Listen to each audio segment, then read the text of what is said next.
What is going on, guys? It is Adam, aka Marf, and this is Marfoogle News. Today, we're going to talk about a memo that just went out to a base and possibly all of our bases, and much, much more. We're going to talk about all of the current events, and tonight is a live call-in show. So remember, it is 224400-MARF. We'll be right back right after this.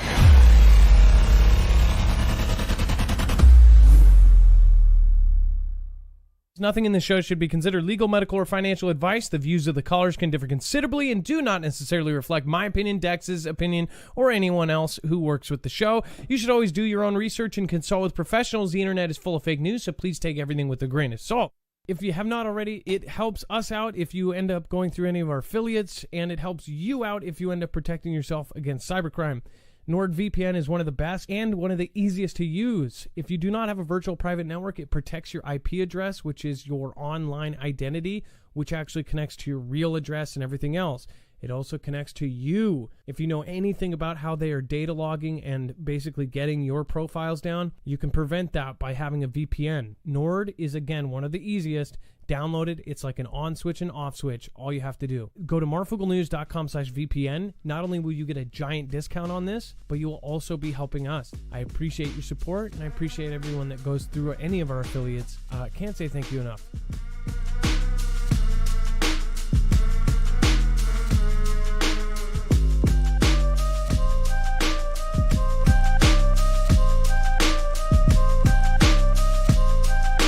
All right, what is happening? It is Adam, aka Marf, and this is Marfoogle News. If you've never been here before, this is a live show. In fact, tonight is a live call-in show. If, again, you want to get a hold of us, the number is 224400-MARF, and then you'll press option 4 to get a hold of Dex. Of course, you can call in on one of the many subjects we're going to talk about today.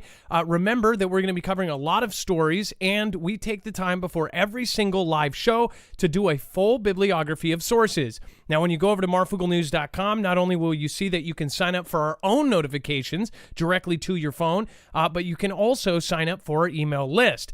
When you go over there, you'll see it's very easy to navigate. You'll just look for today's thumb.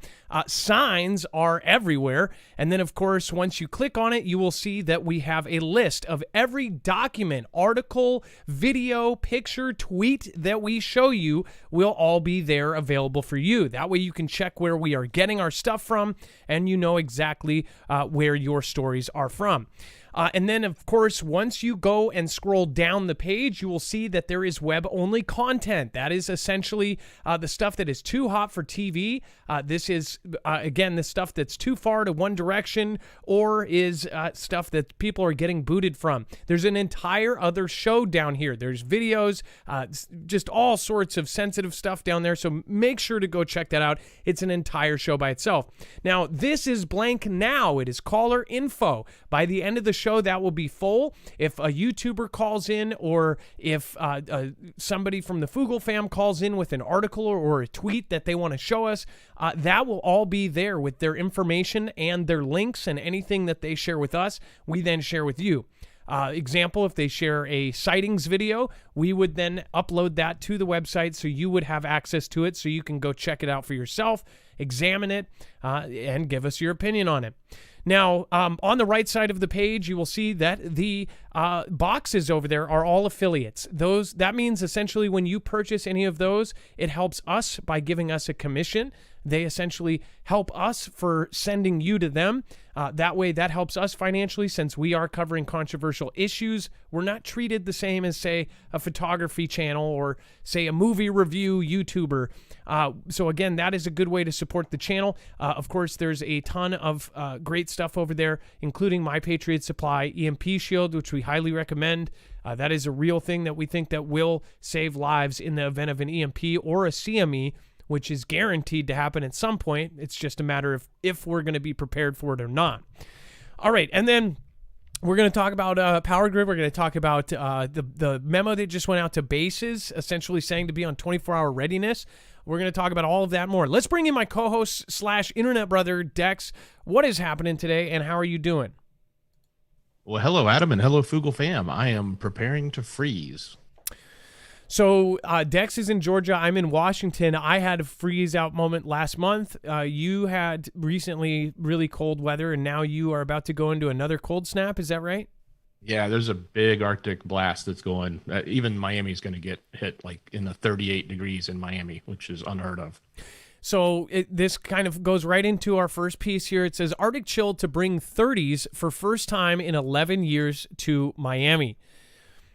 My personal opinion, and I'm not afraid to say it anymore. I was for the longest time, because there is such a debate whether the world is changing or not. People do not believe some of the agendas that are out there. One thing that I do believe is that we are rapidly seeing things change. Now, whether that is manufactured or natural, I believe that it is happening because I have seen the record lows. I've seen the record highs.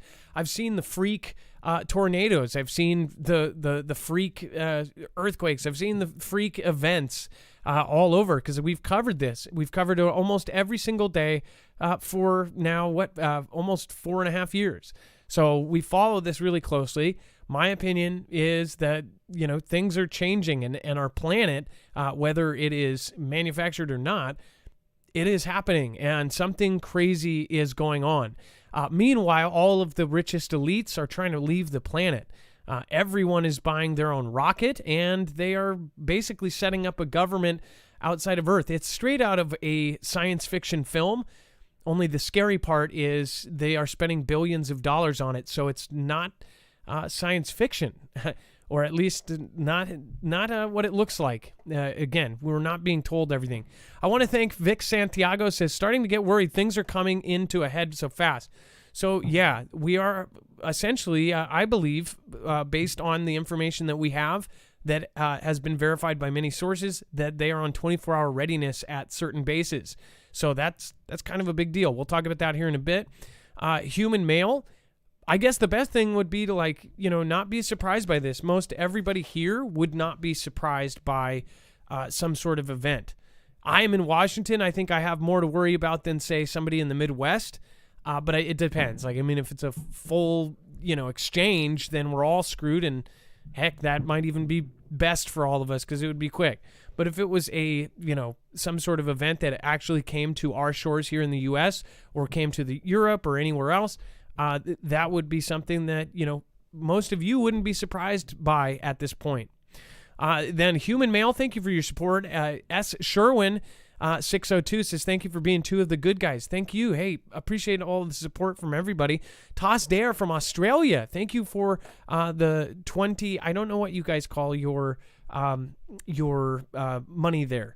I'm curious what it is called.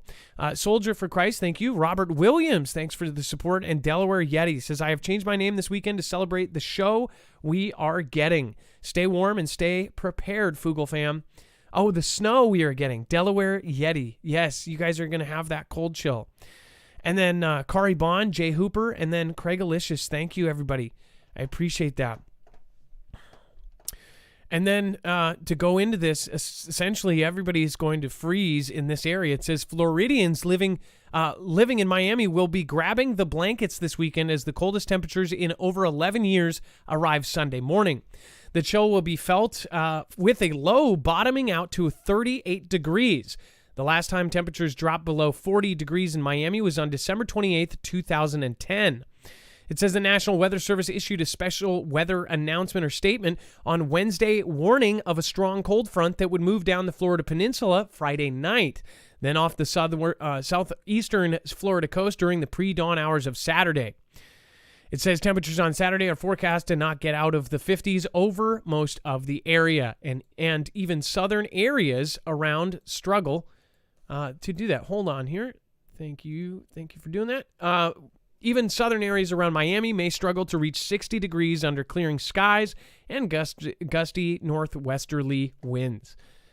I can only imagine how much worse it's going to be up north, because where I'm at in Georgia, it's going to hit down to like 21 degrees.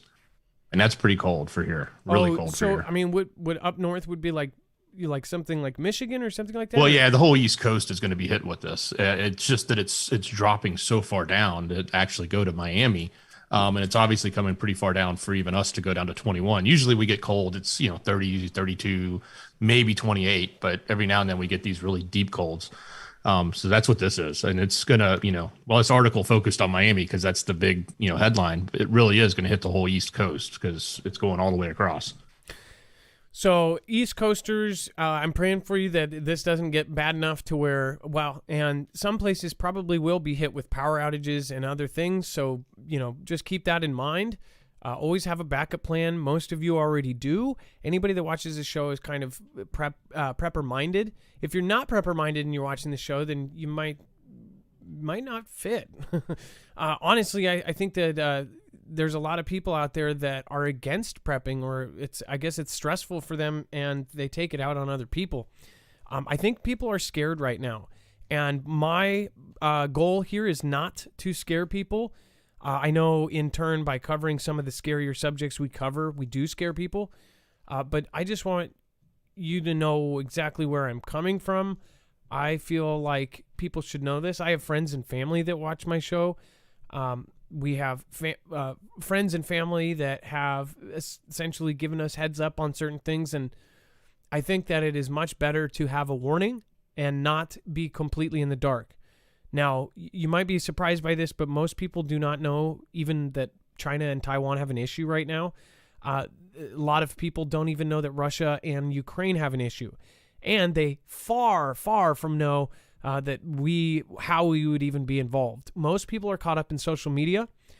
Most people are caught up in their personal lives, their jobs, whatever else it may be.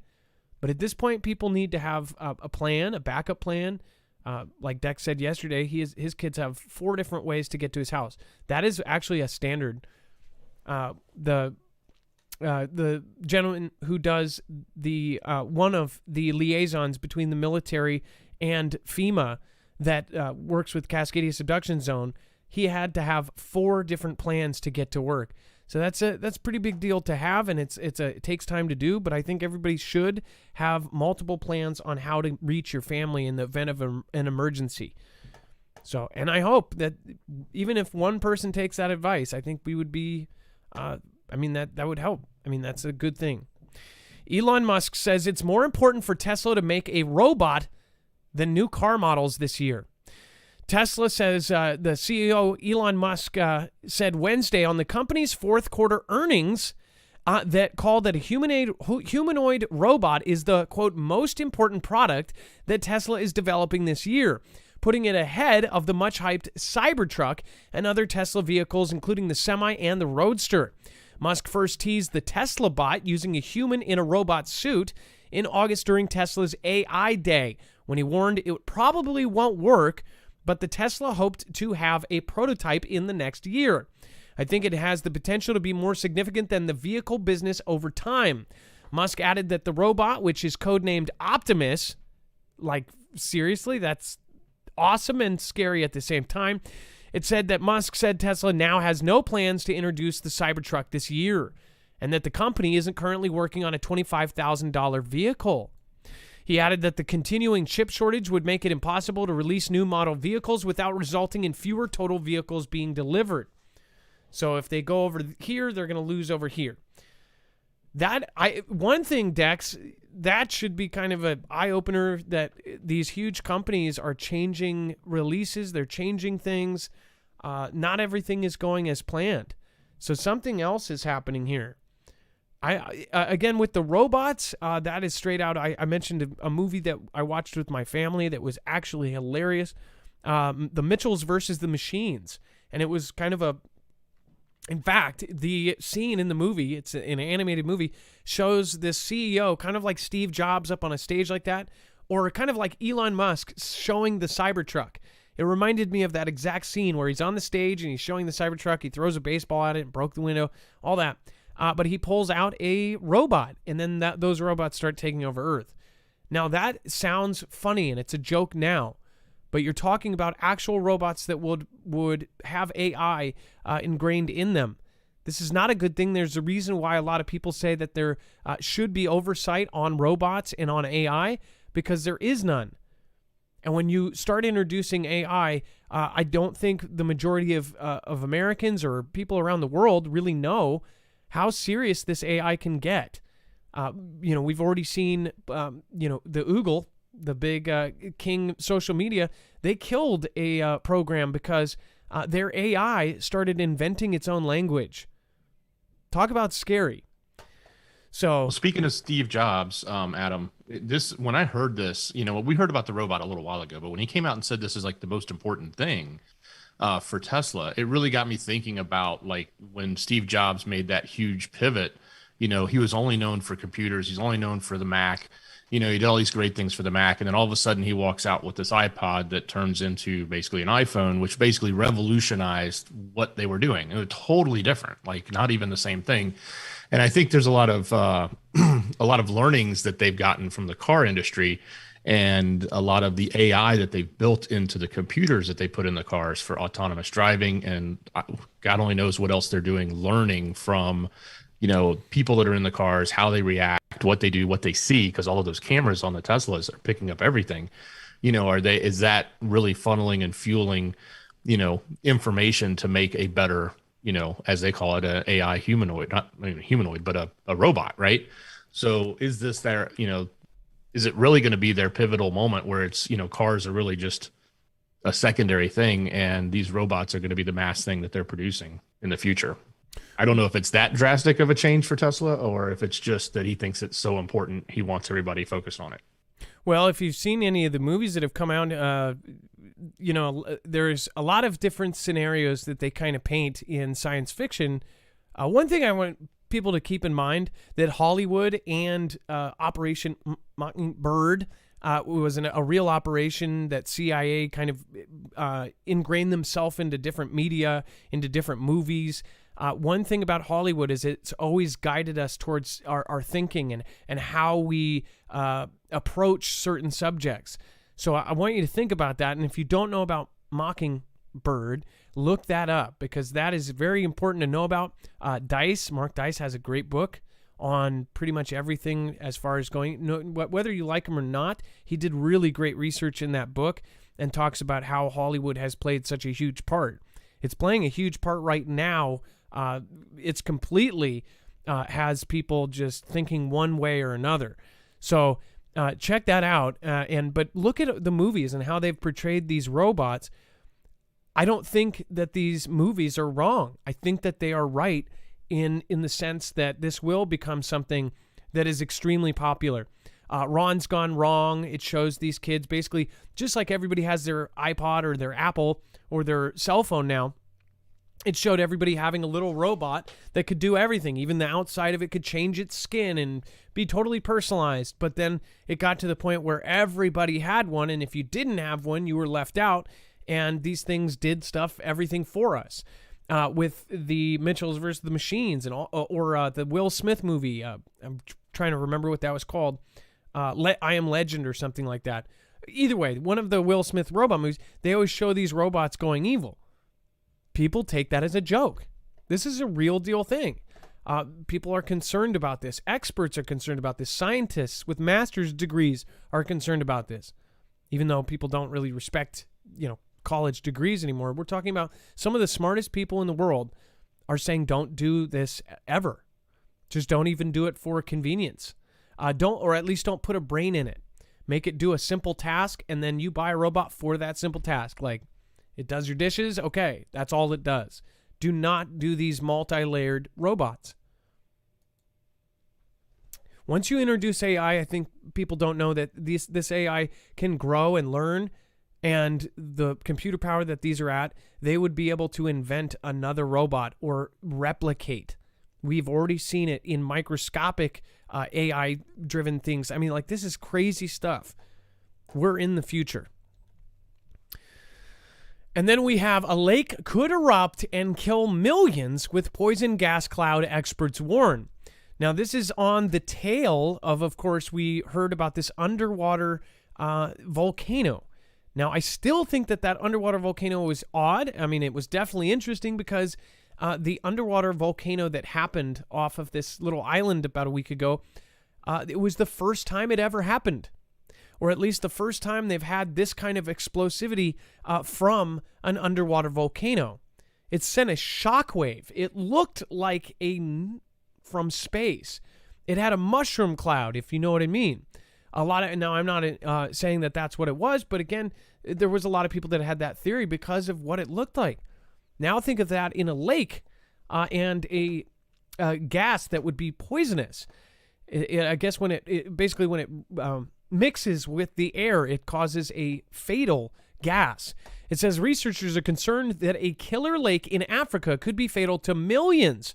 According to studies, freshwater experts are warning that Lake Kivu, situated between Rwanda and the Democratic of Congo, is harboring potentially explosive gases. Kivu is one of Africa's great rift lakes, and it has formed over an area of existential tectonics in the continental crust. Nearby is Mount Nyiragongo, one of the world's most active volcanoes, which sends lava towards Lake Kivu whenever it erupts. Over thousands of years, volcanic activity from Mount Nyiragongo has caused an immense amount of dissolved methane and carbon dioxide to accumulate over Kivu's surface. Now scientists are warning that an eruption from Mount Nyiragongo could trigger the lake to release these lethal gases into the atmosphere, putting millions of lives at risk. Specifically, the event dubbed limnic eruption would result in large waves of poisonous gas clouds, according to Francois de Chambao. I know I butchered that. A limnologist and environmental manager at a gas extraction company called Kivu Watt says, quote, "This is what we call a killer lake," Darchambao said. So again, it's pretty crazy. It says the only other killer lakes in the world are Lakes Nyos and Monaun in northwest Cameroon. Of the other three lakes, Nyos is recently suffered a limnic eruption in 1986 after a landslide. The consequences were tragic as 1,800 people in nearby villages died from asphyxiation. Of course, to make matters worse, limnic eruptions are incredibly difficult to predict and therefore avoid. So they basically can't tell when they're going to happen. So when they happen, they catch everybody by surprise. And nobody's prepared. Nobody has gas masks. Nobody has nothing. And boom, everybody perishes. So pretty freaky stuff. But also we've seen certain things like dust clouds and other things actually blow from from continents to other continents. So the world is kind of looking at this as well. And then our next story here, NK tested cruise missiles, South Korean officials say. It says, out of NK on Tuesday, test fired 2 suspected cruise missiles in its 5th round of weapons launches this month. South Korean military officials said as it displays its military might among pandemic-related difficulties. Now, I'm sorry, I don't know why that thing keeps popping up. It says, amid pandemic-related difficulties and a prolonged freeze in nuclear negotiations with the United States. One official who spoke on condition of anonymity, citing department rules, said South Korean and U.S. intelligence officials were analyzing the launches, but didn't provide further details. Another military official who requested anonymity over similar reasons said that the tests were conducted from an inland area, but didn't specify where. So, of course, we saw this during T-Man's administration. This seems a lot different. Now, during T-Man's administration, everybody was focused on this. Mainly, I don't know if that was because the media was trying to point out any flaw in that president's kind of actions, and it put fear into people. And then, of course, with the false missile alert during his administration as well, with the presidential alert, which was a test of the doomsday scenario, a lot of people were actually really scared. This time around, people are kind of like, the end of the world's been happening for 2 years now, so less people are worried about this. But I have to say, after learning what I learned and seeing the documents that I saw and seeing what the actual committees are looking at as far as the China task force and everything else, they mention how Russia gave NK these EMP weapons. This is why we've been talking about EMP, because it is one of the bigger things to happen. It says NK has been increasing its testing activity recently in an apparent effort to pressure the B administration over the stalled diplomacy after the unleashed further shock on an economy broken by crippled U.S.-led sanctions over its nuclear weapons program and decades of mismanagement by its own government. So, what do you think about this? I'm going to go over to the audience and I'm going to see what you guys have to say. By the way, Survival Living, I wanted to say thank you. Thank you so much for your support. If you guys haven't checked out Survival Living, they have been behind us every single time. Anytime I've had issues or anything, I had health issues, Survival Living has always been there and always done videos and asked for prayer, and I just really appreciate that. I see that, and I don't think there's anybody else that does that every time I have something going on. So thank you. Like that means a lot, and I know you mean it because I know you as a person. So thank you. If you guys haven't checked out, he has got a great channel, and he is very informed.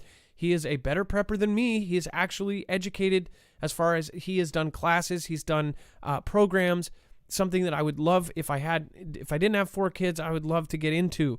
But again, he is very qualified. Make sure to go check out his channel. And then Bible Talk for Common People. For some, it's going to end up like it's Mad Max's world. I plan on watching from above with my popcorn. Bible Talk for Common People, yes, especially if you say sorry right before. East Tennessee Preparedness, I appreciate all of you, Dex, and the mods do each night to bring us great information. Well, thank you, East Tennessee Preparedness. I appreciate that as well. I hope you are staying prepared. Haley Blevins, thank you for subscribing. Alex Hawkins, I'm being demonized. Unite Domestic Ice Creamists. Ice Creamists. Well, a lot of people are being demonized right now. I could see that all the time. Determination's my name, faith, love, empathy is my game. That is their screen name. Thank you for the support. Petracat Forever, I thank you for the massive support. Petracat Forever, I appreciate you and thank you. One of the most unique screen names yet, by the way. I know you've been here for a while now, so thank you so much for your massive support. Now, Dex, we have callers lined up. Again, we'll pull our callers in for a second. Again, we have Joseph Newhouse, and he has a video. But also, I wanted to point out before we get into that. So going into with everything that we have and all of the news and the different things we've shown you, there is a reason why, even before we worked with EMP Shield, we were telling people to get set up with this. I am currently learning how to prepare myself for this as well, because I have 4 kids, a wife that I need to basically be in charge of and protect. My wife is taking steps to make herself more educated about how to take care of us after things hit the fan. Once we cover the stories later, you'll kind of understand where we're at right now. I don't believe we have been this close to an actual conflict with major superpowers as we are. Now, we know for a fact that places like China have tested the fractional orbital bombardment system. We know that NK has 2 satellites that could easily drop a system to knock down our entire grid. That is why, on top of this being an affiliate, we actually recommend this. I've even gone as far as to tell people to go around us if you have to go check these guys out. Again, if you haven't checked out EMP Shield yet, this is the same company that was mentioned in the DHS, Department of Homeland Security EMP Resilience Report, and they were all of a sudden contracted to do a whole lot of work for agencies like DHS, DOD, and of course the DEMSO team protecting the Texas grid. This is a no-joke, military-tested EMP device that basically it blocks or it grounds the signal before it can fry whatever you hook it up to. Now, they make different kinds of devices, one for your car, one for your generator, one for your house, one for your solar system. They even make one for your ham radio, motorcycle, RVs, pretty much anything you want to run. If you have a boat that you want to go off into the ocean with, you can protect it with one of these devices. They have all sorts of devices, I believe over 40 different types. Go to marfooglenews.com/EMP to block yourself against E1, E2, and E3, all phases of an EMP, and the natural kind, which is a guarantee that we'll have. It's just a matter if our grid is ready for it when it happens. Happens on average every 150 years. It's been 160. Again, the last Carrington level event was in the 1800s. So again, this is overdue and something that people should be thinking about. Again, make sure to share this out with friends and family. MarfoogleNews.com/EMP. Veteran-owned business, 100% American-made, and you get $50 off per device when you use this link. On top of that, you'll be helping our channel as well. Thank you, everybody that does that. All right, let's get Joseph in. I'll load the video, and I got the note on there, Dex. Thank you for the, we're not going to play the sound because it does have copyrighted stuff in it. Joseph, what is going on? Hey, Adam. Hope you're feeling better, man. I'm glad to hear that you've been feeling better and doing good. Still doing everything, man. We appreciate you. Well, thank you. What's funny is my stomach is doing stuff right now as we speak. I can't stop it from going. So you might hear my stomach. I don't know what the heck is going on down there. Oh my gosh, this is crazy. So I'm going to load your video, and this is about, actually there's different ones here. So you have 3 different videos that you have kind of bounced off of what we've talked about here on the show. Is that right? Yeah. And so I was going to say, don't read the title of the second video there. It gave me a wiki for whatever reason. I don't know why. But so I'll just kind of go through these quick because I know it's 3 videos. So basically, yeah, this is going through the first one's actually so I had been making videos with stuff that had been on the show, and this one I kind of put a bunch of stuff together, starting with the article about Elon Musk's satellites hindering detection of stuff. And, you know, I was saying how Musk is always posting these, you know, cryptic tweets, and now they're saying that his satellites are, you know, hindering detection, you know, as if there's something we need to see up there. And I kind of get into some different stuff from earlier articles relating to like scripture, okay, and so like symbols relating to Christ. And then there's also, I put an interview in here from Dr. Michael Heiser talking about, well, there's 2 clips, one about Hebrew and one about Greek, and saying, he basically says that things are lost in translation from the original Hebrew. And so then after that, there's a skippable portion because I've talked about some of this before.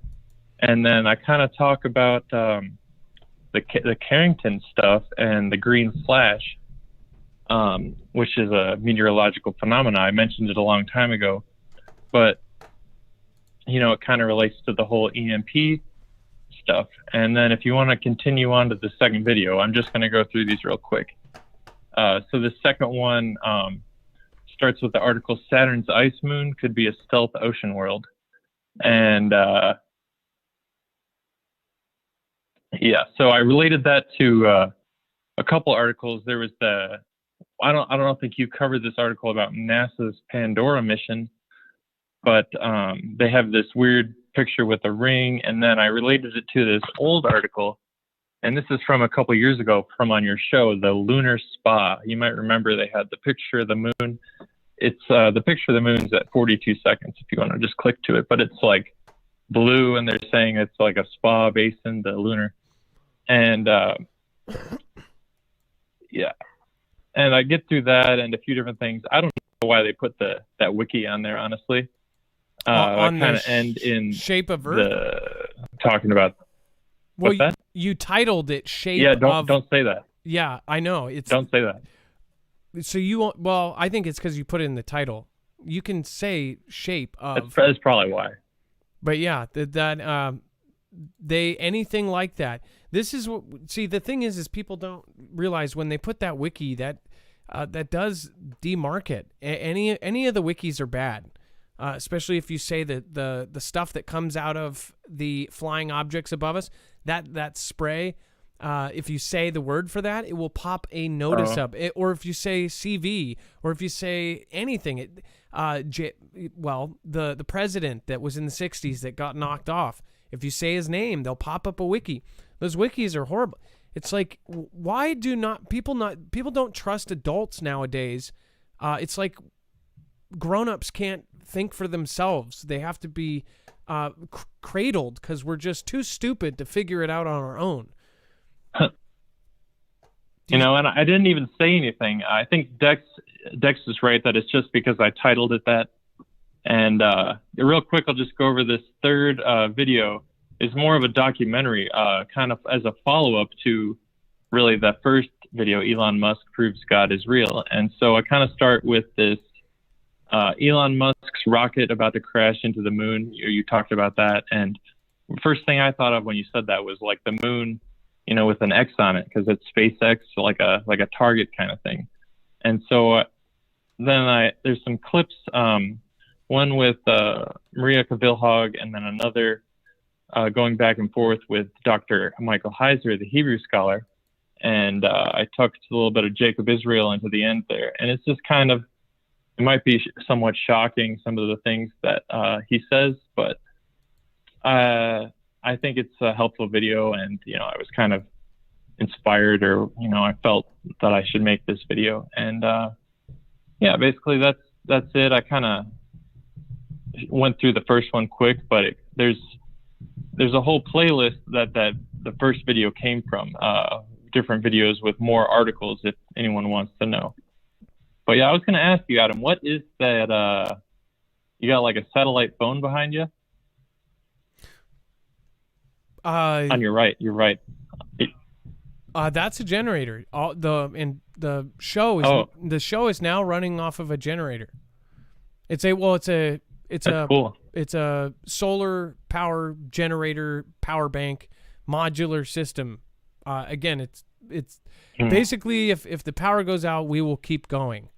I am setting up a whole lot of stuff right now. I really am taking it serious. So I think most people are going to start taking it serious too. So yeah. Yeah, that's good.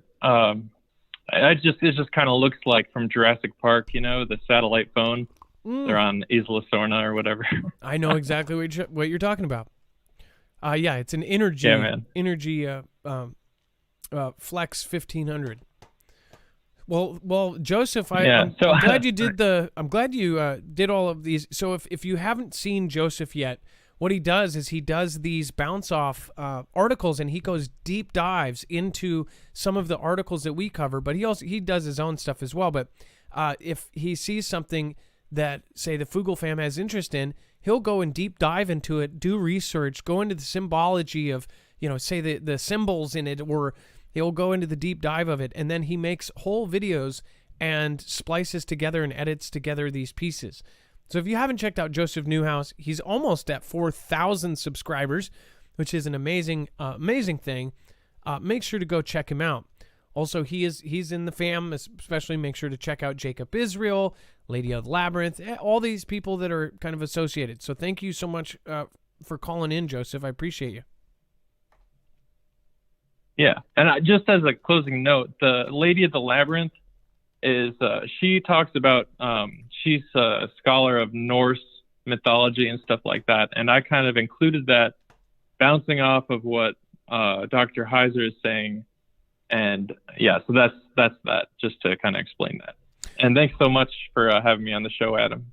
All right. Well, looking forward to the rest. And again, of the show. If there's anything like this, like Joseph's piece here, that will all be on marfooglenews.com. Again, you can access any of the caller info at the very bottom of tonight's show. Just look for this thumbnail, go to the very bottom of that page, and you will see by the end of the show, it will be live updated. All right. Well, thank you, Joseph, and you have a wonderful night, okay? All right. Thanks. Good night, Adam. Good night, fam. Good night. Thank you. All right, so getting back into the news, British troops are poised to move to repel any assault on Ukraine by Russia within days. So last night's show was called In Mere Days, and I was serious. Like we have a lot of Marfoogle family that are ex-military, current military. There are folks watching from base right now. I don't know what just happened here. It's something shook. Either way, we have a lot of Marfoogle fam that are watching, that are on base, or again, retired or, again, weekend warriors. We have all sorts of different military members in our group. Almost all of them are either deploying or they're being told to be on readiness. This is pretty insane. We have a piece here in just a minute that actually proves that some of that is happening right now. In fact, some as ready to go anywhere in the world in 24 hours. So there are things being poised all over the world. Every country is getting involved.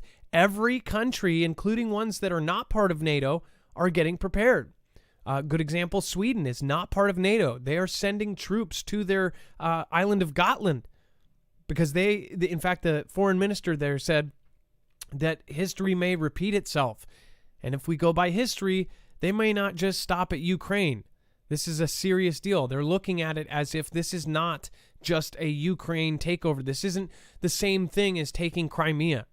This is the country of Ukraine being taken. This is possibly the country of Taiwan being taken. So this is a big deal. We are finally here. All of the talk. And man, it would be a miracle if everything just backed right down. But we have information on top of information on top of information that it is not going to back down. Our best case scenario is that they take Ukraine, China takes Taiwan, and somehow we don't get involved. That is best case scenario. But they're going to take Ukraine and they're going to take Taiwan. Now, Dex, again, when you are done, I'm probably need you to do two of these with this piece and the next. I'll read this piece. I understand you probably are on the phone with our next caller. If you do want to call in, the phone number is 224-400-MARF. It says British troops are poised to deploy Eastern Europe to repel any assault on Ukraine by Russia within days as military chiefs consider range of options of match buildup of Moscow's forces on the border. UK warships and fighter jets could be on the move within days to thwart a Russian invasion of Ukraine. Yeah, so here we have yet another, a big position taken by a major ally or a major member of NATO, right?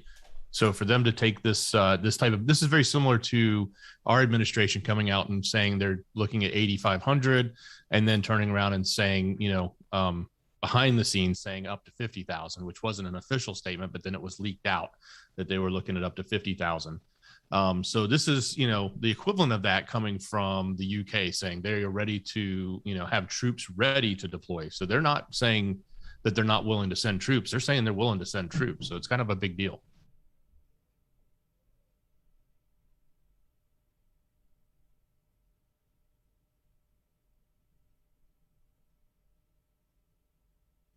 So, as we start to think about, the information that's coming across mainstream, because what we get from in the public with mainstream is definitely delayed, right? So the things, some things we can get kind of real time, but some things we get a little delayed. So if they're talking now about deploying or poised to deploy troops, that means they've already got them together. That means they've probably already moved some.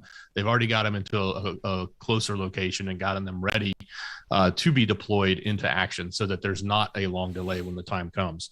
And in my mind, I have a sneaking suspicion that they actually know when the time is on both sides. They probably have this thing figured out, like what exactly they're going to do and when they're going to do it. It would be nice to believe that this was completely or an organic style event, but it's also, not uncommon to see how we've seen bankers and others fund both sides of conflicts in the past, that there's not something else going on here. So, but we'll have to watch how this plays out, and what type of, if this conflict actually does happen, how it plays out in the sense of, is it, going to be a proxy, or is it going to be full on, our troops on land in the Ukraine, or in surrounding countries. So that's kind of a scary thought, especially in European theater. Yeah, this has become no joke, and people are finally waking up to it. People are finally realizing what is happening. So this is the time to get your friends and family in the loop on all of this. Make sure to share out our show. possibly not. Maybe our other channel news too, our short videos, because we're going to do updates on all of the really, really important stuff. If you are a new subscriber here, just realize there is a larger main channel called Marfoogle News. Same name, but the channel name is different. Instead of Marfoogle TV, it's Marfoogle News. That is over 200,000, almost to 205,000 now. So thank you, everybody that has joined us. What do you think? I'm going to turn the chat box on. What do you think is about to happen? Okay, I'm going to ask this. I want everybody to drop into chat, whether you pop in often or not. I want you to pop in and give a timeline. How long do you think until we are at a full-blown conflict? Or if you don't think we are going to get into a conflict at all, put 0. If you think we are going to get into a conflict, tell me how many days, how many months, how many weeks. Pop in and let's see it. And then the people that watch this show back will be able to get a good idea of what 5,000 other people actually think.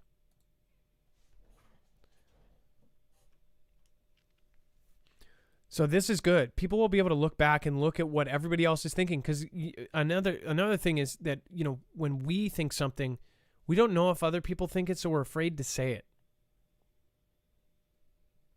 And you can put a custom thing like 6 days, 5 days, 7 months, 4 days, whatever you want to put in there. Look at that. That just absorb that for a minute. Look at all the numbers there.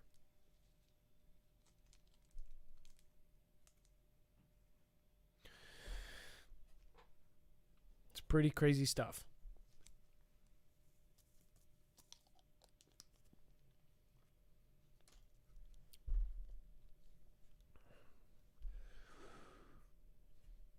And then we have Europe won't receive Russian oil and gas if Russia disconnected from SWIFT. That is a big piece right there. First of all, we see all of the physical actions being taken by countries to start this off. If you are anything knowledgeable about WW2 and WW1, these exact same actions happened before it. Not this, well, I shouldn't say the exact same. Resources were cut off. Things were separated. This is also why we saw both Russia and China go to their own digital currencies and create their own version of digital currencies. And I think that they've even said that part of this is if SWIFT does get cut off, that they're probably going to have to, work within their own currency as opposed to, doing U.S. transactions or SWIFT transactions. So, and that's our big threat is with SWIFT is being able to shut them off from basically the economic world. They'll have to find other ways to do transactions. And, now they're going to threaten to say, look, if that happens, then we're not going to send any more oil into Europe. And by the way, Europe is just guzzling down this oil like crazy because they need it for heating right now. They've shut down nuclear plants. They've done all these other things, and then they're just buying all of this natural gas and other oil out of Russia that's been piped in. And, they've gone through the majority of everything they bought. So it's not like they're storing it up either. So if they shut it off, it's a big deal to Europe. Which I think we reported, a couple weeks ago or a week ago that we had sent tanker trucks or giant tankers full of natural gas and other oil to Europe to help offset some of that. Yep, we sent whole tankers, and that at that same time, I feel like there was something else we were missing. And then that was the same time that it was like the same couple days that France and the UK had their underwater power cable, get mysteriously disconnected somehow. Some people think that it was cut. And the one to the Arctic, it was either, I think it was Norway. Yes. Somebody had a cable towards the Arctic that was cut as well. So well, there was two not only cuts. cut, it was cut and dragged. It was a big car-sized sensor thing that had a huge cable, and it was a sub-detecting sensor, but it also had other Oh yeah, that was purposes. on the back of a ship. So that's 3. Because the No, one no, I'm no, talking about that's- is a cable that's- under the ground that was not connected to the ship, that wasn't dragged, that was cut. No, that's mysteriously cut. 4 then. So yeah. Because I forgot about the cable that was cut behind the British ship. Are people starting to get this? Like it's now happening. The stuff that we theorized. I even covered op-eds that said, "Hey, this is what would happen if we were to go to war." And now those exact things are happening, and I mean exact this time. Like the cables being cut underwater. The big one between us and UK hasn't been cut yet. But they're preparing for it. And we know they have the ability to do so. We've found that those same exact research ships with these specialized subs floating around it. They're preparing. Now we have over at least 150 Russian ships out, including 6 massive landing ships, 140 Russian Navy boats sent out in 150 ships in 2 days.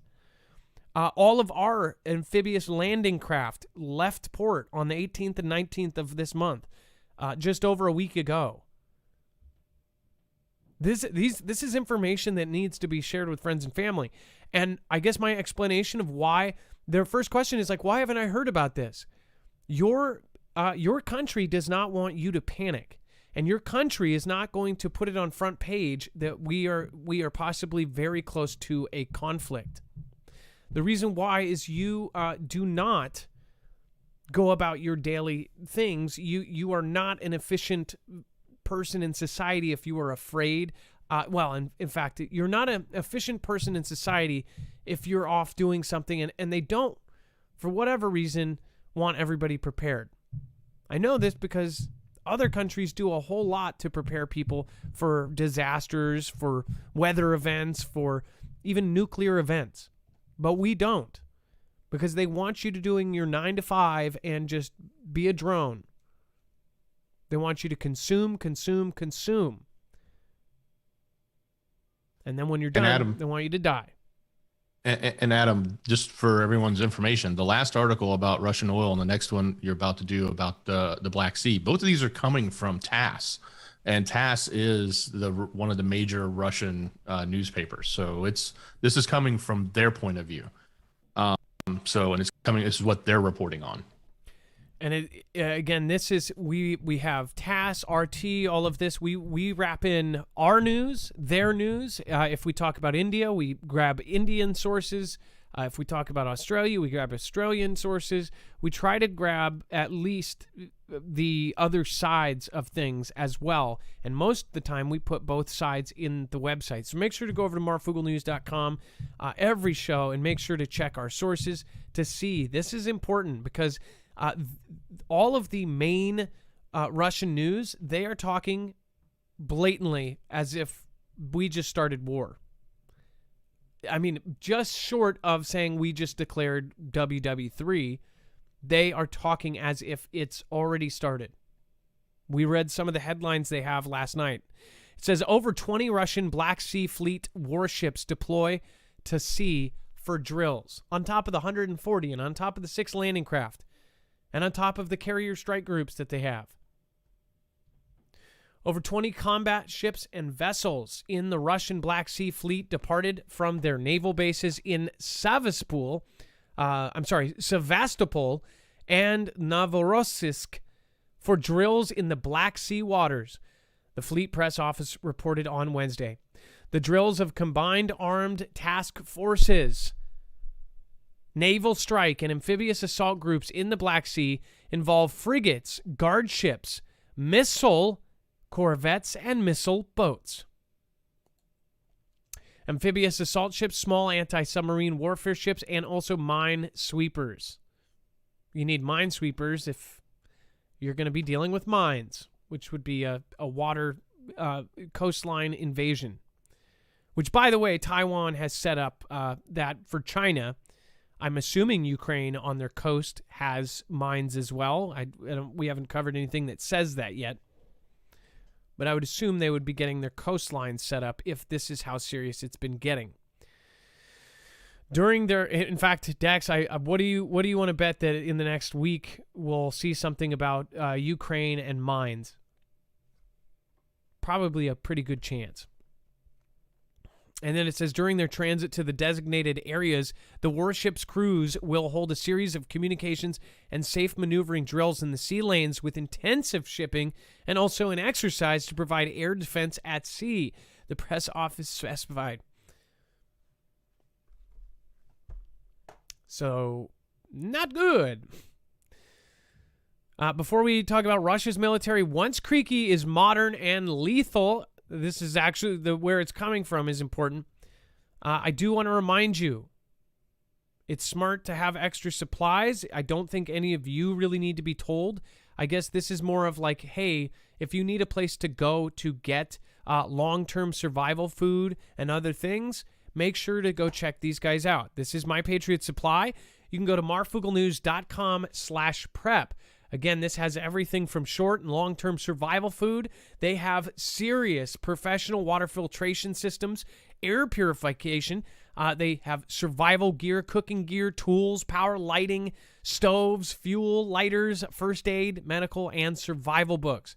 Survival books are something that people don't think about. We won't have Google. We won't have the internet if our power grid gets shut down. And that is one of the most likely scenarios that they are preparing for. So it would be good to have, what to eat in the woods and things like that.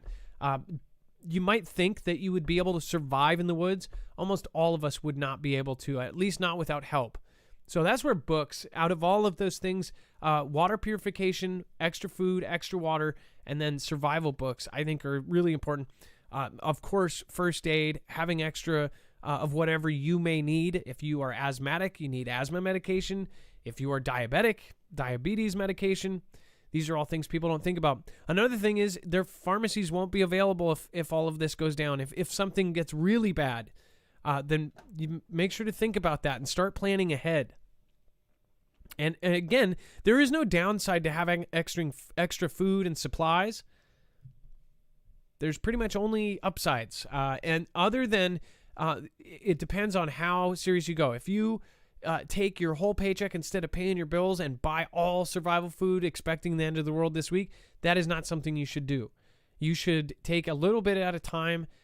Now it's getting a little bit more crazy, so I would say instead of $5 a week, probably $20 a week, and try to get yourself some canned food. Try to get yourself some extra water and store it as you can. That's just my advice. That's not something you have to do. Again, it's not my place to figure out what your preparedness level is. marfooglenews.com/prep. Again, if you go over here, you can get discounts on things like the 1 month supply is $50 off. You can get a 3 month, all included, everything you need for 3 months. Again, bucket for now $150 off. All of that will not only be a discount to you, but it will also help our channel. They send us a commission for sending you there. So thank you, everybody that helps support us. We are independent. We don't have a multi-channel network. We don't have a multi-billion-dollar company behind us. We have the Mafia, and Mafia is strong. So thank you guys. All right, let's. And again, the number is 224-400-MARF. If you would like to call in, first-time callers are welcome. We have Battleborn111 is first-time caller. You may recognize them from the chat. I've seen that name many times, so I'm glad to hear Battleborn for the first time. Let's see here. Calling from Texas, we have Battleborn111. And then, by the way, thank you over on DLive. We have a bunch of really awesome people. Vault11, thank you for the Ninja Genie. Hope you are feeling better. Always praying for you. All right, what's going on? Battleborn, you're live on Marfoogle News. How's it going, man?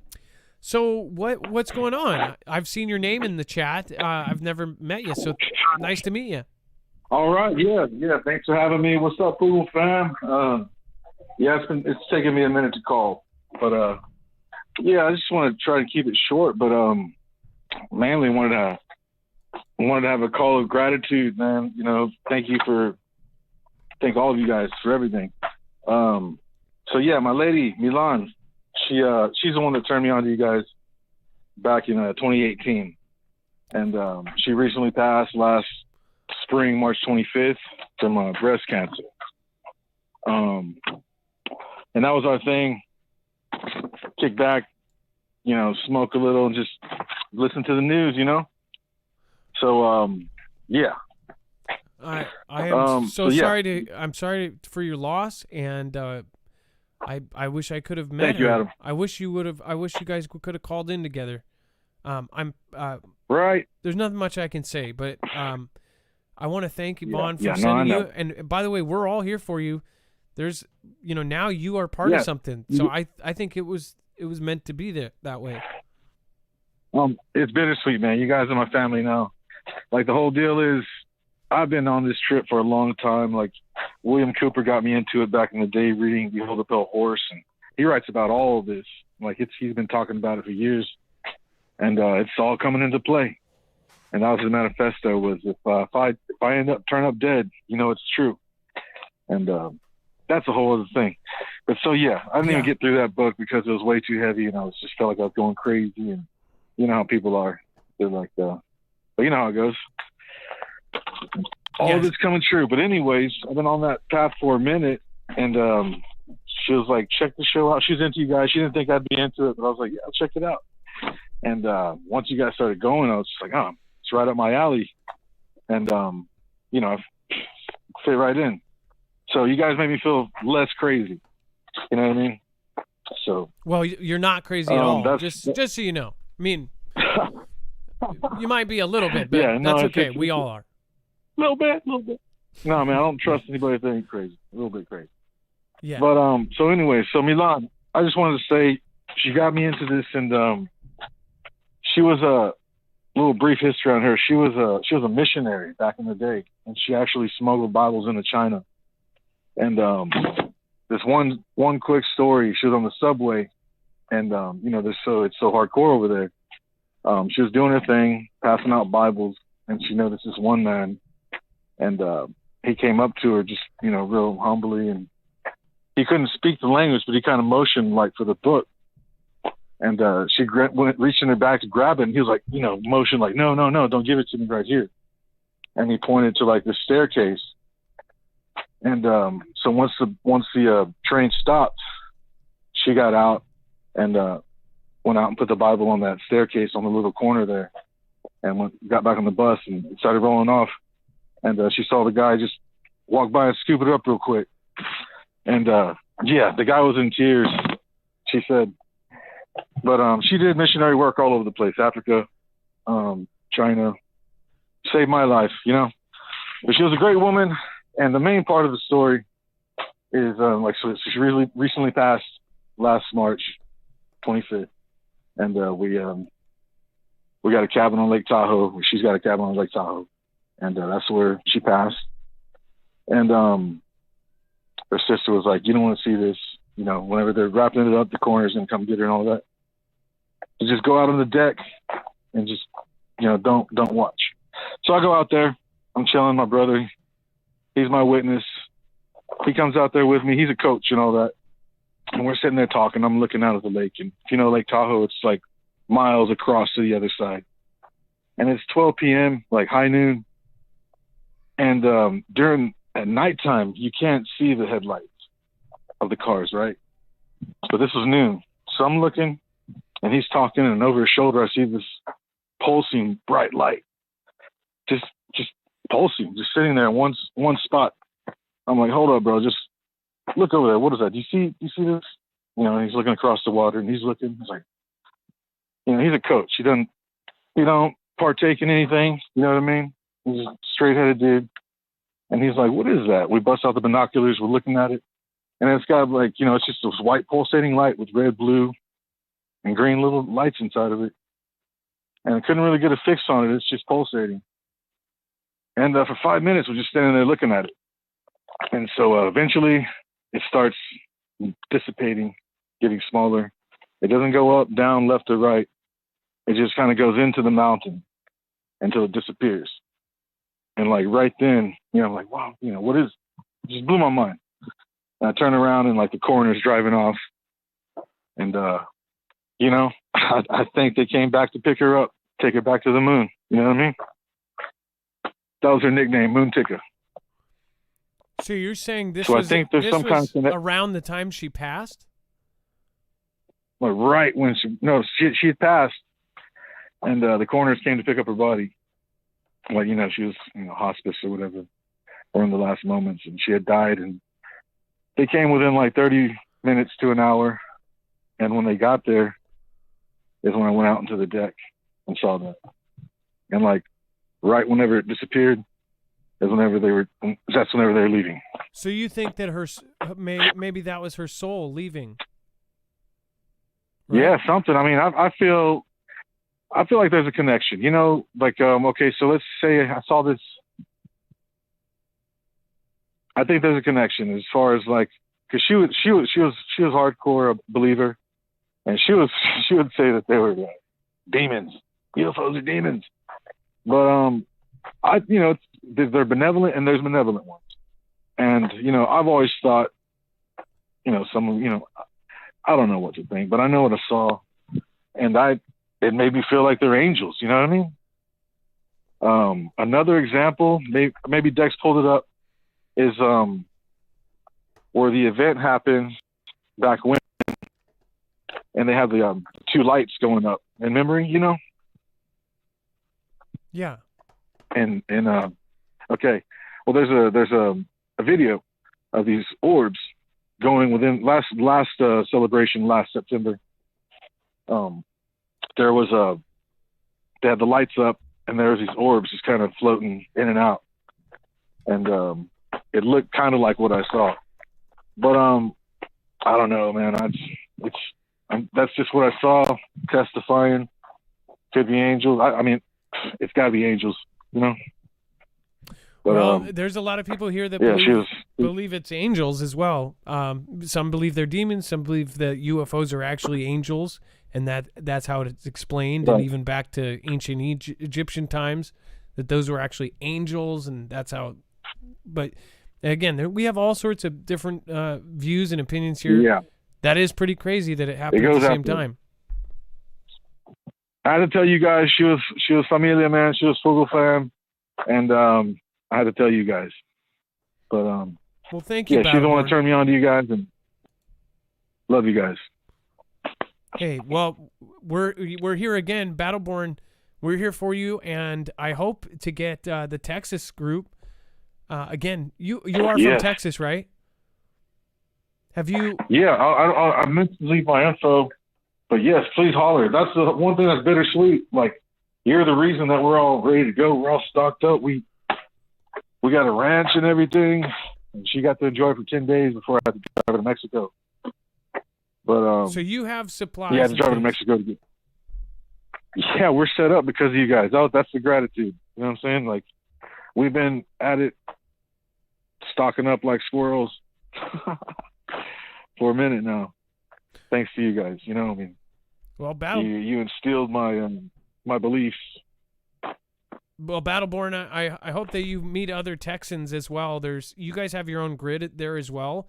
So I don't know how it's going to work if or when an EMP or a CME happens, but do know that that they do have backups in Texas for your grid, or some of the places there are already getting these battery backups. So I don't know. I wonder if Texas is going to be better off than the rest.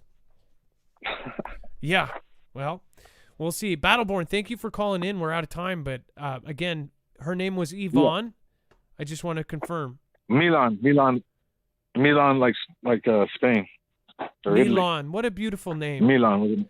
I am so sad I did not meet her, and I just that's a beautiful story. Yeah, she loved you, man. She loved you. I wish I would have been able to talk to her. We lost Florida Patriot 71 this year. Yep. It does matter to us. We see when people pass. I mean, you get to know these people in chat every day, or I have talked to people in DMs for years. You know, it's just like you know these people just as much as someone who's in a long distance relationship. I know all sorts of people that I've never physically met, but I know them. I mean, we're friends, close friends. We've all had loss, man. We've all had serious loss. You know, I personally think we're all going through our own personal hell. It's really a trip. Well, So Battleborn, yeah, man, stay strong. Love y'all. Keep praying. I appreciate you, and good luck on your journey in your recovery from losing somebody that special. That was Battleborn from Texas. That was, again, crazy story. Do you have a story like it? The number is 2244000 have you ever had something like that happen? Release the Quack, and thank you for the diamond. Said, great call, Joseph. And then we might get a couple more weeks. JMB53 answered to the survey as far as how long do you think before we have stuff go down? Lead Dispenser says, hi, you all have 14 months to prepare. So Lead Dispenser says 14 months over a year. I don't know about 14 months, but just my opinion, I would say 14 days. But Vault11, I hope you are feeling better. I am always praying for you. May the Lord bless you and keep you always. Vault11, thank you so much. I appreciate that. I hope you are continuing to make your music and continuing to entertain. Lisa K23, watched last night's show. Amazing. Great. Lisa, I believe you missed that one, right? Or you came in late. By the way, thank you for gifting a badge to Dex. That's awesome. But either way, yeah, last night's show, if you have not seen that, go back to that. If you're new and somebody just introduced you, like Milan introduced Battleborn, make sure to go back previous shows, because every episode, whether you want to watch it or not, you can go back the last week, and to every single show on our website has all of the articles, so you can see the stories that we talked about. All right, now we're getting into some even crazier stuff. Russia's military, once creaky, is modern and lethal. This is, of course, out of Yahoo News. It says, Moscow, in the early years of Vladimir Putin's tenure as Russia's leader, the country's military was hollowed out, but nuclear-armed shell. It says it struggled to keep submarines afloat in the Arctic and outgunned insurgency at bay in Chechnya. Senior officers sometimes lived in moldy, rat-infested tenements, and instead of socks, poorly trained soldiers would often wrap their feet with swaths of cloths, the way that their Soviet and Tsarist predecessors had. 2 decades later, it is far different fighting force that has massed near the border of Ukraine. It says under Putin's leadership, it has been overhauled into a modern, sophisticated army, able to deploy quickly and with lethal effect in conventional conflicts. Military analysts, of course, are saying that it features a precision-guided weaponry, newly streamlined command structure, and well-fed and professional soldiers, and they still have the nuclear weapons. The modernized military has emerged as a key tool of Putin's foreign policy, capturing Crimea, intervening in Crimea, and keeping the peace between Armenia and Azerbaijan. It's Azerbaijan. And just this month, popping up a Russia-friendly leader in Kazakhstan. It says now it is in the middle of the most ambitious and most ominous operation yet, using threats and potentially many force to bring Ukraine back into Moscow's sphere of influence. It says, quote, the mobility of the military... Sorry about that, guys. The mobility of the military is preparedness and its equipment and what allow Russia to pressure Ukraine to pressure the West. Nuclear weapons are not enough. So basically saying this. One thing that this you can pull out of this is the view, and I've talked to many people that think, oh well, it's Russia, right? They're backwards, and they've got podunk tanks and all of this. Their Navy is now just as advanced as ours, at least in most areas. Their stealth ships, their stealth planes, their stealth jets, their on-ground equipment is on par. This is the thing. When the digital age came, if you remember back in the day, we had more advanced technology because we had all of this cool stuff and they didn't. Well, guess what? Once the internet happened and once hacking happened, it started to equal the playing field because they were able to access all of the hard work and all of the new tech that we got. They didn't need to recover a jet to get that plan. As you know, China recovered and hacked and got the plans for some of our most incredibly advanced jets we've ever had. Dex, wouldn't you say that, like, once the internet happened, it kind of it spread technology throughout, and I'm sure we got hacked, and a lot of our technology has been spread out through all of these countries. It seems to me like it's just kind of obvious that it would be different now. Hey, Adam, I'm sorry, I'm back. I was on the phone. What were you asking so me? the Russian military, everybody thinks that they're podunk and backwards, but now they're modernized. What I was saying is that as far as, don't you think that the internet changed things? Once internet came about, that essentially they could have hacked, we could have worked for years to be the most advanced military in the world. All it takes is a couple guys hacking to get the plans, and then all of a sudden they have it.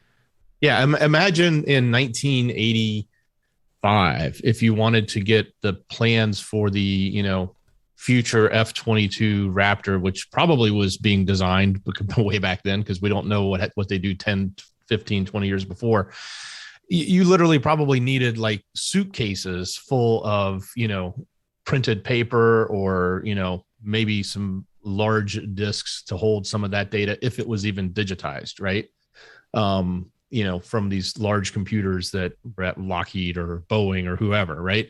So, it was much harder to take that. Well, now with the click of a button, like you said, you could literally, in an espionage fashion, take the entire, blueprints of everything you could possibly get your hands on and probably fit it all on a small thumb drive or send it digitally from one location to another. And we've seen that happen with spies, with, nuclear secrets, sub secrets, other secrets like that over the last, so many years, especially after the internet became prolific around the world. Right. So yeah, you're spot on there. It's a lot easier for other countries to grow faster. And not only that, but technology has advanced so much.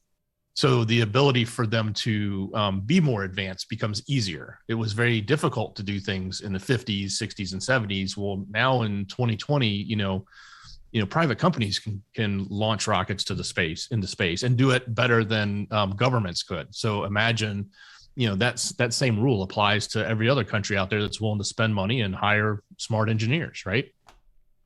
That's also another example I gave is the China stealing our jets. They got in and they hacked the what we were talking about, like I believe it was like the new F-35, fifth version or fifth generation or something. But that's what I'm saying. It's back just a few decades ago, you would literally have to go in with carts of suitcases and get that out as a spy, or take photos of it with a shoe phone or something. But now it is totally different. Once that stuff got in online, it was just a different story. No matter what firewalls they had, people they've hacked almost everything. They've infiltrated. It's a totally different world now. Speaking of which, a Chinese satellite just grappled another and pulled it out of orbit. Dex, this is what we were talking about. This is insane.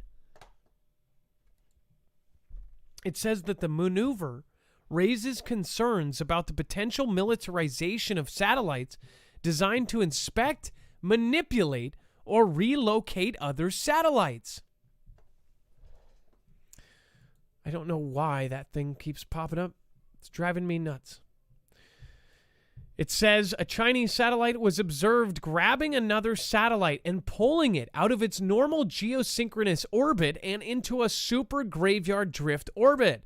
The maneuver raises questions about the potential applications of these types of satellites designed to maneuver closer to other satellites for inspection or manipulation, and adds to growing concerns about China's space program overall. Remember, they've already built. They're building their space station. They've got their space station, and then on top of that, they're building miles-long structure.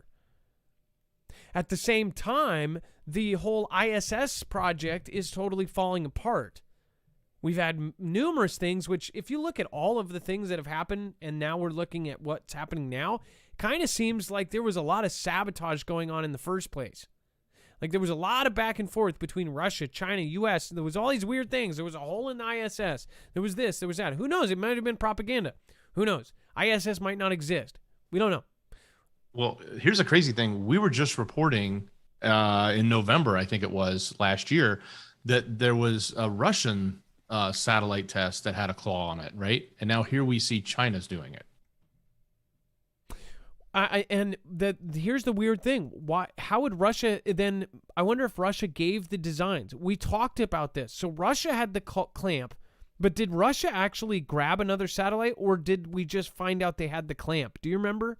Yeah, I think we just found out that they had this. They called it a space claw, so it could grab hold of another satellite and then attach itself, or even destroy it if it was to rip and tear, depending on the type of material, right? But yeah, that's exactly what what we were reporting they had. They hadn't done anything with it. We had seen that they had done other tests, like blowing stuff up in space, causing debris. That had happened. Both countries had done that in the past and caused kind of a mess in the But yeah, this is new, and now they just literally took, and of course they took one of their own.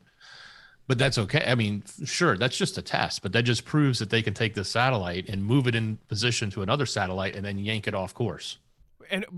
This is obvious proof that both of the countries are now actively in the final stages of figuring out how to take down our satellites.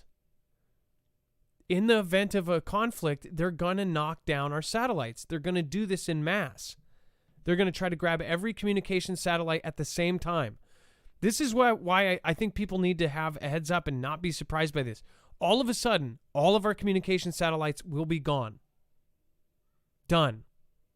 I don't know what they're doing to prepare or to have a backup plan for that. Maybe that's why Elon Musk is trying to get Starlink up so fast. Maybe that's part of it. Maybe they're using that for other things other than hypersonic sensors and internet. Whatever is going on, maybe that's why they're putting up thousands of them, because they make it harder to knock down. Maybe that's why DHS is asking for a broadband, non-cellular, non-satellite walkie-talkie system. Maybe that's why they're talking about putting up balloons in an emergency fashion. They want to pass this bill that was going through the House. In fact, Dex, have we checked up on that yet? Who knows? Yeah, maybe last it was still in that committee. I don't think it had moved yet. Do you remember what name? It's got to go to a committee for them to spend time on it and determine if they're going to do something with it. Do you remember the name of that bill? It was five. Not off the top of my head, but I might be able to find it numbers. quickly. Either that or chat can find it really fast too. Do you guys remember? Daryl Calhoun says balloons. Yes, you'll kind of understand if I show it to you. This is important knowledge that I think everybody that's here, if there's 5,000 people, it's possibly a different group. Does anybody have the bill number of the? And I know Dex can do it, but you guys are so smart that somebody probably has it, where they were going to launch Operation Starfall. Thank you. And it's called Operation Starfall. What would be falling? A star? A satellite? Satellites look like star. Stars are falling. Think about this, how it plays into what we just read. Operation, let's see.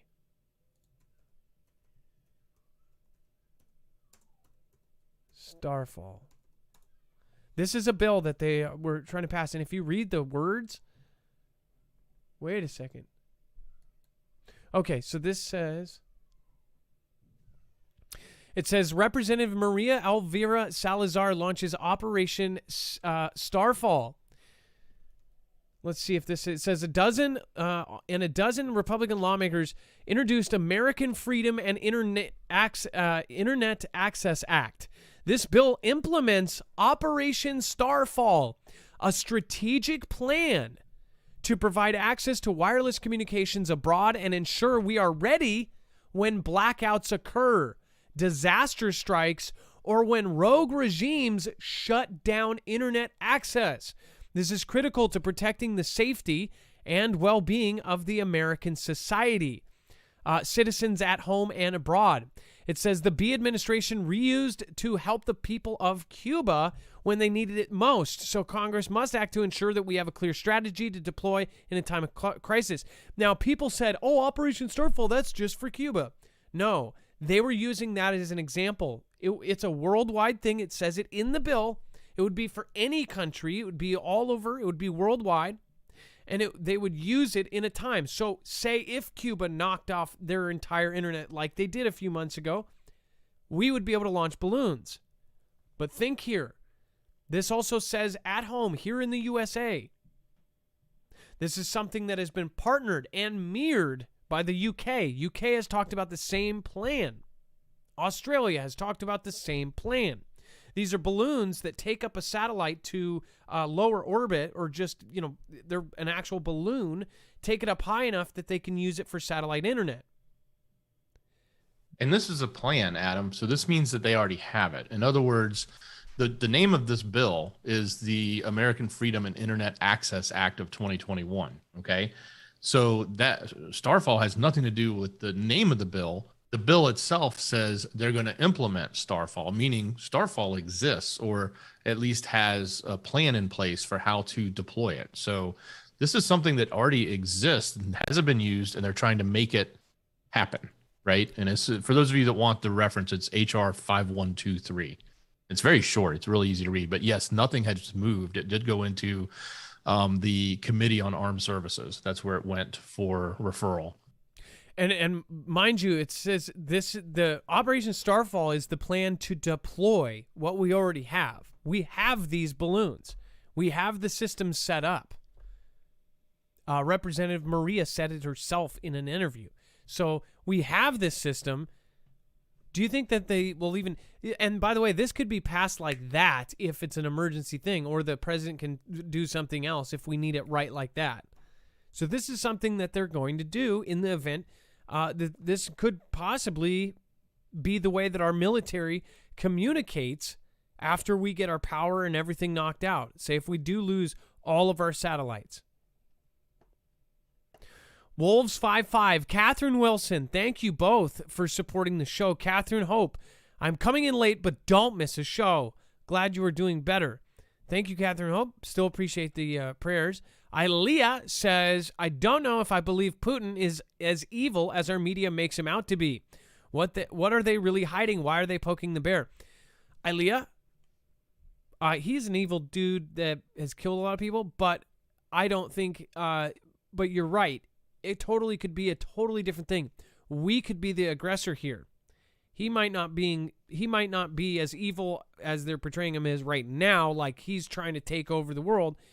It may be because he already knows plans that we're going to take, put NATO and allies in Ukraine and have that be one of our stations. We have stuff all over the world. We've gone in and kind of helped take over and change things a lot.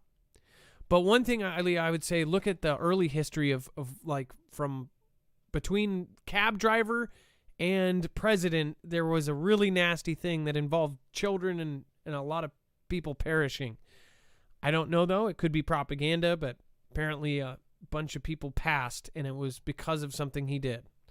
So I would check it out. Again, it's been a while since I read the biography on him. And then we have how the computer chip shortage could incite a U.S. conflict with China. Dex, do you want to explain this? Well, yeah. So the chip shortage that we keep talking about, and we've been talking about this for a while, it doesn't seem to be, becoming any easier. And I think that, if production issues happen, and by the way, it's not just Taiwan, it's also, China does make other chips. They just don't make, the high-end chips, like, the ones that are the most valuable and the most cutting edge that are coming out of, Taiwan or commissioned from Taiwan Semiconductor, among other companies. But, there is going to be this play where, it's going to become a very strategic asset as to whether or not you can get these chips and how important they are in the things that you build. And when you think about, like an F-35, I promise you there's a lot of chips in that device, right? Or in that plane. There's a lot of technology in the newest stuff. There's a ton of technology that goes into, a missile that comes off the end of the line, let alone, 150 plus chips that go into a car that we want to drive, and probably a lot more that go into a Tesla, which is far more advanced than, a gas powered car. So, as you look at how things like chips and this ongoing chip shortage and who has control over it or has somewhat of a control over it, that's where you're going to potentially see, another area in which large countries can actually have conflict over, because if their ability to get those chips is somehow removed, then it's a big deal, right? It can set a country back many years. I mean, to recreate what's been done and what's been built and get it up and deployed can take at least 2 to 3 years in another location, and let alone the time it takes to get the brain power up to do that, and the manpower that is actually building and assembling it's not overnight. So it's a great cost when you lose that.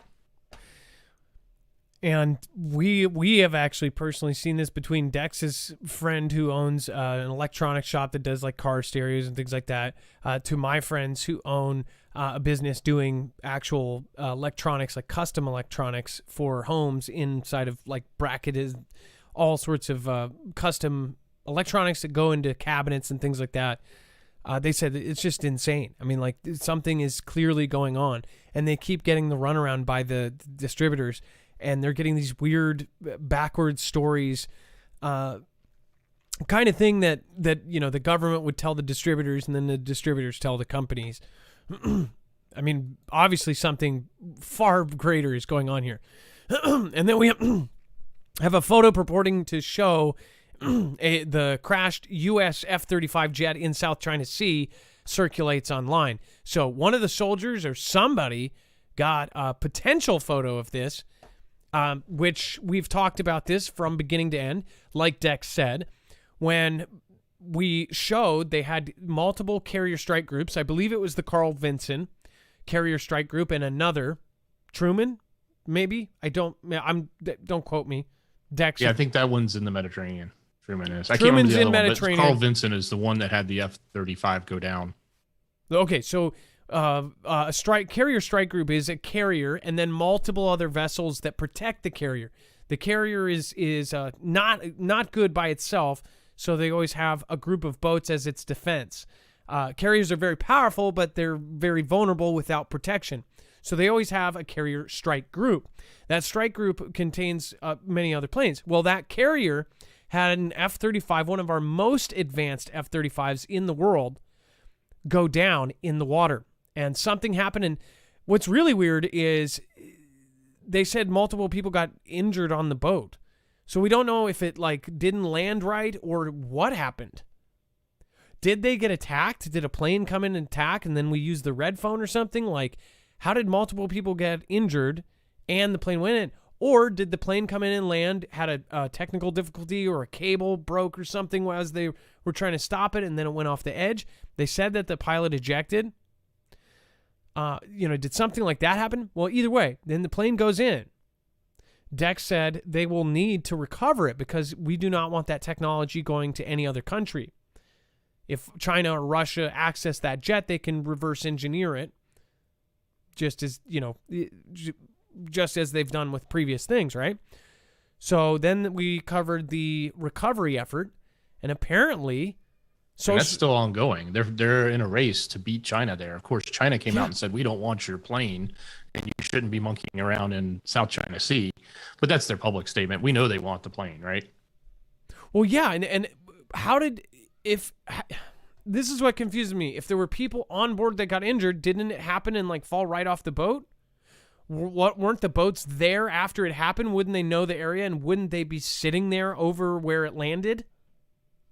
Yeah, I'm sure we didn't leave. The strike group may have moved on, but it may have left a couple of other ships behind to hang out. Why would they not have some sort of crane on a carrier that big, or a boat or something in a carrier strike group that if this happens, they could at least pull it out? Because apparently it says that social media websites are circulating an image that appears to show a pilotless F-35C warplane floating on the water. So it'd be sitting there, and these things aren't that giant. They're the size of a bus, maybe. To grab that out of the water with a huge crane, wouldn't they have a crane that would load boats or something that could grab that? It's kind of weird. I don't think the picture is on here, but I think we have it here. Yeah, it is. It's the next tab. It. Yeah, so this is the picture. Why does it look like that? When was this? Was this right after it hit? Why is there blue around it? Yeah, a lot of that's debris, and they're speculating this was taken from another ship that pulled alongside right after it happened. Obviously, the carrier can't turn on a dime, so it has to, continue moving forward. But maybe one of the smaller ships could have, moved over into that area to inspect what had happened. Well, then they did rescue the pilot out of the water, but they did that with a helicopter.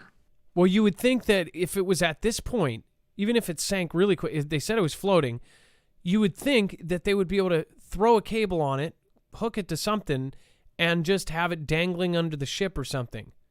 I don't know how much that weighs, but a carrier can carry a lot. I mean, think about it. A carrier can I think take the carrier's weight of gone at this point. There's no, the carrier's constantly moving. So well, what does that say? It can't just come to a complete stop and turn around and back up. So I think the other ships had to move into that space, but I don't know if anybody that would be interesting. I don't know if we have the technology to actually do that, but yeah, that plane floated for a moment and then it went down. They said it sank pretty quick, but or at least that's what they're speculating. But by the way, this is a picture of an F-35. It is in the water. Nobody can confirm 100% this is the one, but there's only been one other F-35 that had a mishap like this that went in the water. And we covered it. It was last year. There was one. California? I think it was on the UK. No, it was UK HMS ship that was one of our F-35s or one of the ones they bought from us that went down. And we had to do a recovery so that, Russia or China didn't get their hands on it. Very odd. Yeah, so this could be a picture from that, right? But it didn't really surface back then. It's surfacing now as far as the photograph. Well, but before our main story, let's get our next caller in. I do want to remind you that, of course, if you haven't checked out off-grid bags, again, this can actually help the channel and help you prepare. If you haven't seen these off-grid bags, they're absolutely amazing. These bags do different things. So the backpack actually has 4 different slots.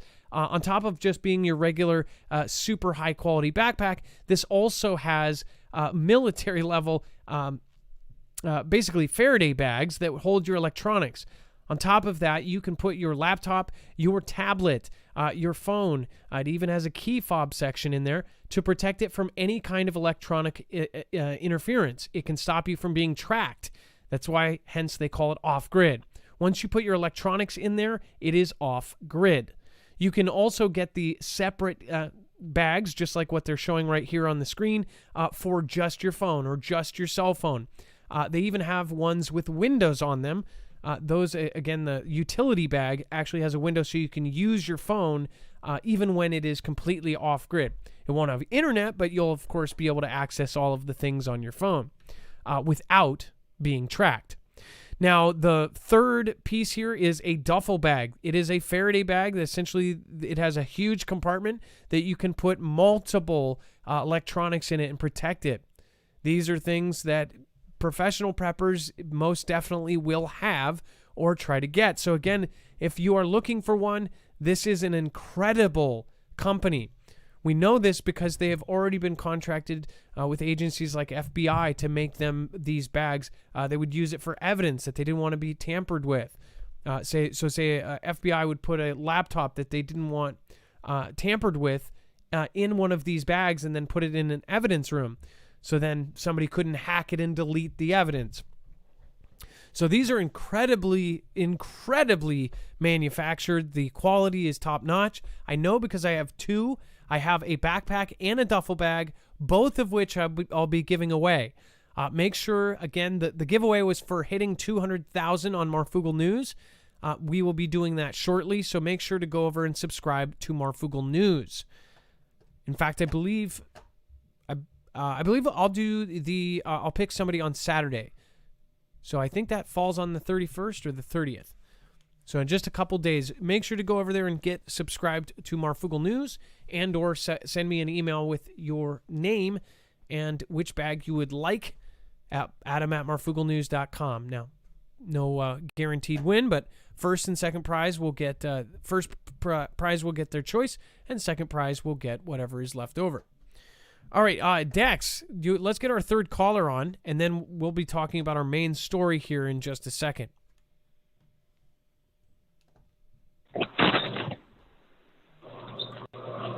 All right, so we have Lady Blue. What is happening? You are live from Washington on Marfoogle News.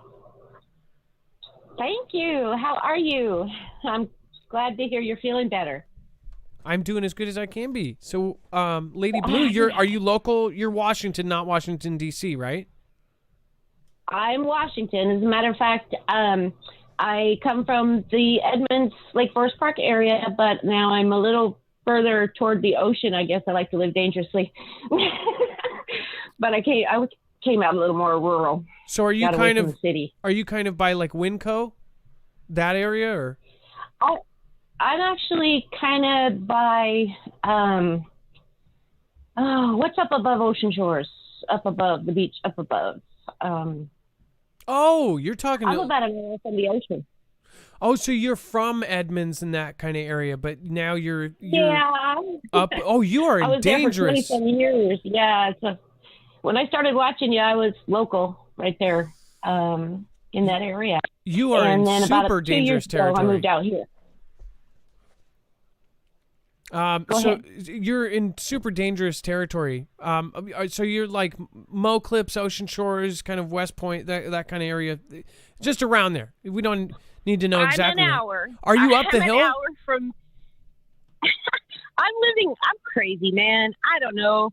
I feel like maybe I'm ready to leave because of everything going on with Cascadia, and I've been following your information. Matter of fact, I hadn't heard of it, and I've been following you on that for a long time. And you have actually, I've gotten a CB radio for my truck, and got a little bit of food, and all due to the information that you put out. And I don't care what people think of fear mongering. It's better to be informed, and I think that the whole world is just kind of. They want to pretend. They want to listen to the news. They want to listen to what all the world leaders are doing. But I really kind of feel like they're putting on a big play to cover something natural maybe coming in and wiping a third of the stars out of the sky. That's what I think. And I think they all know about it, and it's biblical. And I think they don't want anyone to know that. So they're going to do their little distraction. Song and dance. Planes. Yeah. And that's what I think. I think you've got this gas giant coming in, which I learned about on your show. And so. Class 2 gas giant. Yeah. So anyway, I was listening while I was on hold. And so I thought I'd throw that out there. But I have a quick story that's very cool. Okay, go ahead. So my husband and I were married in 1992, and we lived in Lake Forest Park with his father, who was a bigwig guy down at Seattle City Light. He also was a former radio guy in the Navy, so really intelligent man.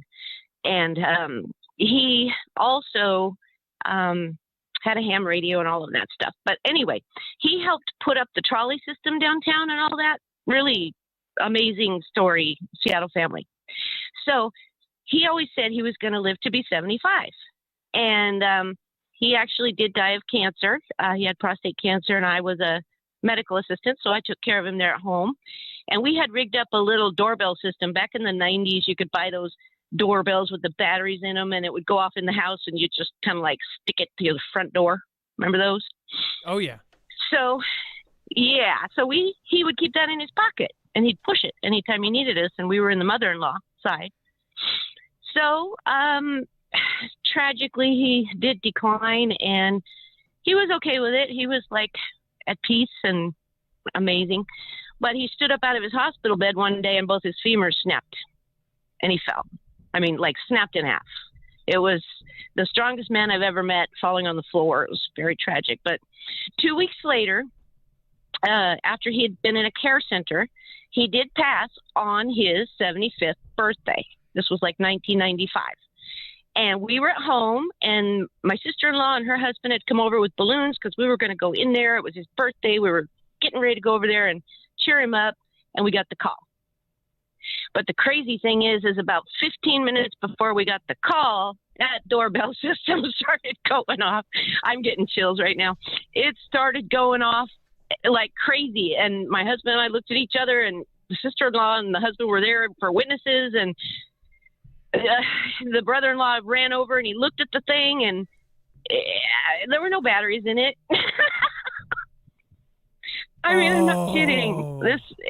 So it was really neat because he was letting us know, hey, I got this electrical thing down and I'm just letting you know, thanks for the balloons or something. You know, it was just peaceful, and it was like we didn't have to go through that. And wow. You tell me, man. Wow, Isn't that's inspiring? Kind of, well, and there, I don't think that there would be any real explanation for that. Do you remember the collapse of that building of quite a few months ago, where I don't know if I told most of that story, but essentially half of the building collapsed. The one that was really controversial. Yes, in Florida. And one of the stories, there was a phone, a house phone of the grandparents, and both the grandparents perished, right? Well, the family kept getting called over and over and over again from that phone, but the phone was intact and hung up on like the, whatever floor it was. And that kind of reminds me of that. I got the chills. Well, the only thing they said about that is that the cord, because how the original touch-tone phones happened, is if the cord would touch itself or something, that it would buzz, and that's what would speed dial or dial whoever the first person on speed dial was. But a doorbell thing, that's really weird. Yeah, all right. And it was like 15 minutes before they called us. It was right when he passed. So we need to do a show on this kind of stuff. Yeah, I am actually thinking about finally starting to speak out. I've been going through some health stuff myself, but I think soon I'll be able to get a little stronger. And I have MS, so I'm working in physical therapy, but I'm doing good. I mean, I stayed out of the wheelchair. Got another miracle story about that to tell too. So yeah, I need to start talking. I just been really in hermit mode, and I really left everybody, family and everybody, and I'm pretty much just out here doing my homework and praying a lot because it's crazy right now. But I don't know. I feel like they're taking the Bible as a script, and they're just trying to play out the thing. And maybe that ain't it's supposed to happen for 20 more years, but they're making it look like.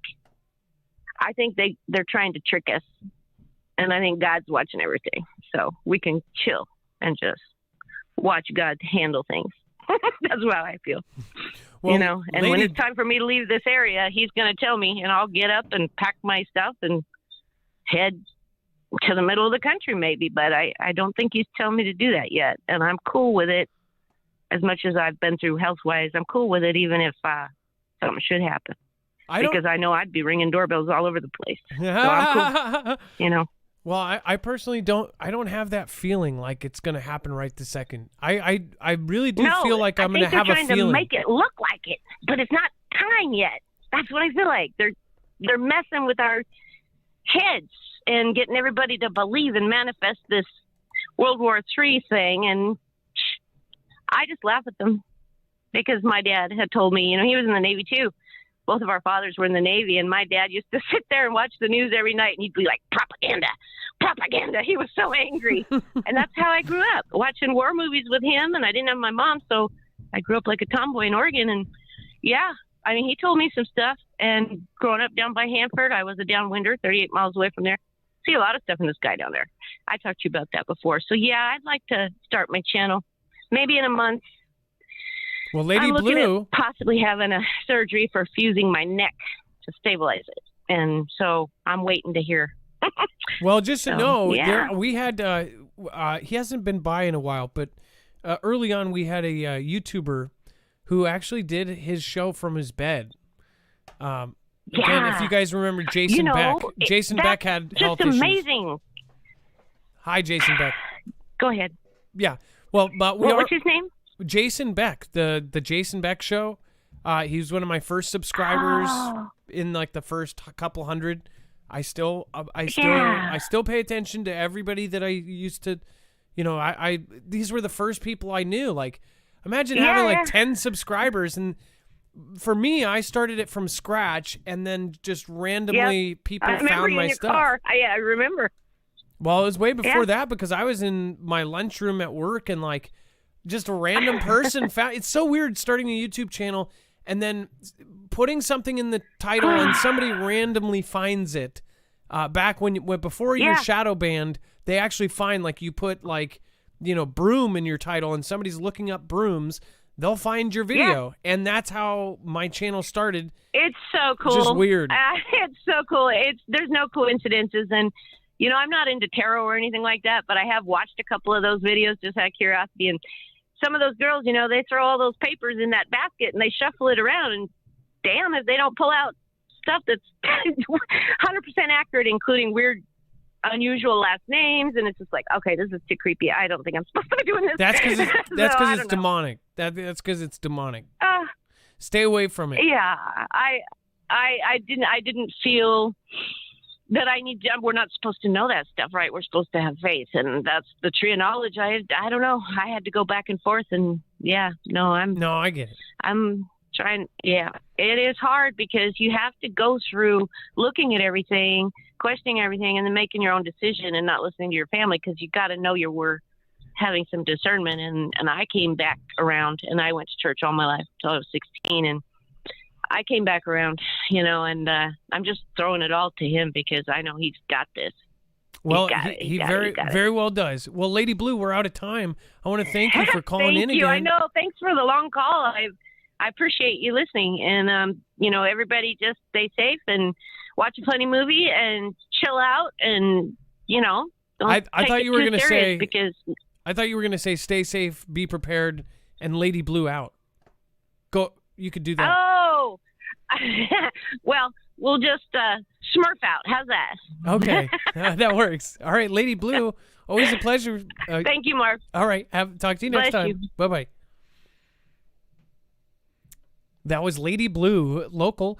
Again, that's really weird. Do you think, okay, so let's do a vote, actually.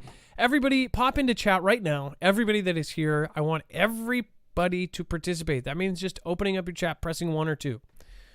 And while you're doing that, Adam, 6 minutes left. Thank you. Do you want us to do a show of near-death experiences? I'm sure we have tons of them in our audience. 1 for yes, 2 for no. Near-death experience call-ins. 1 for yes, 2 for no. Delaware Yeti, thank you. Won't stop, have to maintain. Again, Sonia DeGener, Billy Leather, worried about you, Adam. Hope to find the help you need. Remember to rest when you can. I do try to. 4 kids, though. James Fox, thank you so much for your massive support. I appreciate the $10 super chat. Mystery School, my favorite number. Much love, Adam, Dex Mods, and Foodle Fam. Wolves55, Mystery School. I love your name, too. Always have. Wolves55 and Catherine Wilson, thank you so much. Over on D Live, I really appreciate everybody over there. Thank you. Some awesome folks came in, popped up. Thank you, Vault, again. I appreciate you. Release the Quacken. Goddess Thorn. Looks like we have Life is Better on Stilts. Thank you. I never feel better than when I'm with the Foogler. That is awesome. Thank you for the new followers that just popped into D Live. Thank you, guys. All right, so getting into it. This is our main story here. We gotta go. We gotta run through this. Armored Corps units at Fort Hood told to be ready to deploy as tension escalates in Eastern Europe. Essentially what happened is, it says out of Texas, elements from the 3rd Armored Corps, including units assigned to Fort Carson, Colorado, and Fort Hood, Texas, are currently in a heightened state of readiness, according to Commanding General Lieutenant General Pat White. It says, we have not received deployment orders, but remain ready to deploy if notified. The general did not specify the reason for the heightened state of alert, but it comes as tension with Russia and Ukraine continues to mount. The conflict escalated in recent weeks as the United States and NATO allies expressed concern about the buildup of 100,000 Russian troops on Ukraine, which is now probably closer to 200, 300, we don't know. The West has signaled that Moscow is planning to invade its ex-Soviet neighbor. It says, according to the Associated Press, the U.S. and the Western Alliance firmly rejected any concessions Moscow's demands, refusing to permanently ban Ukraine from joining NATO, basically saying that it would happen. Now, according to this, the commanding general in some cases designated units and personnel would have 5 days after notification to be ready and load equipment to board military transport. It says others would need as little as 24 hours to deploy anywhere in the world. This was leaked out and then put on social media and then confirmed. This was not a public thing. This was put out. And then, of course, that has now gotten out through social media and Facebook and then confirmed. So do you think that it was just this one base that was told that? Or do you think our entire country was just told that we need to be ready to go? I'll let you guys figure that out. Dex, I know that we've got 1 or 2 minutes left. Remember, when the show cuts off exactly at 2 hours because it doesn't process, this show goes over to Marfoogle Jams. It's a 3rd channel that we do our shoutro on, where we basically say thank you to everybody. I make looper songs with people's names to say thank you for their support. But also, it's kind of the credits for the show because you are the credits. Everyone here matters. I really do believe that.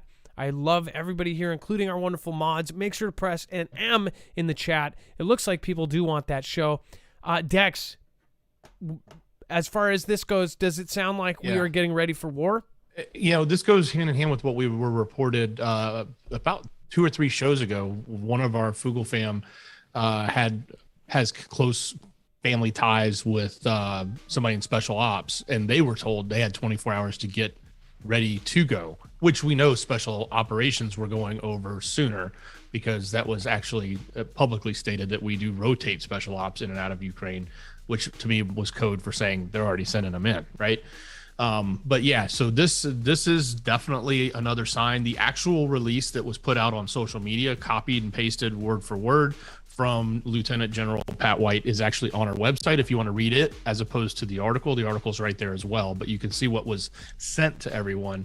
That's on our website. And speaking of our website, if you go to marfooglenews.com and you click on the thumbnail for the show and you scroll down to web-only content, which is right after that release from Lieutenant General Pat White, you can find the rest of the story. Everything else that we can't cover or are not able to cover on the show, too far to one side, too political, or just too hot for TV, it's there. So stuff going on with Supreme Court. We talked a little bit about that yesterday. DeSantis is up in arms and really upset.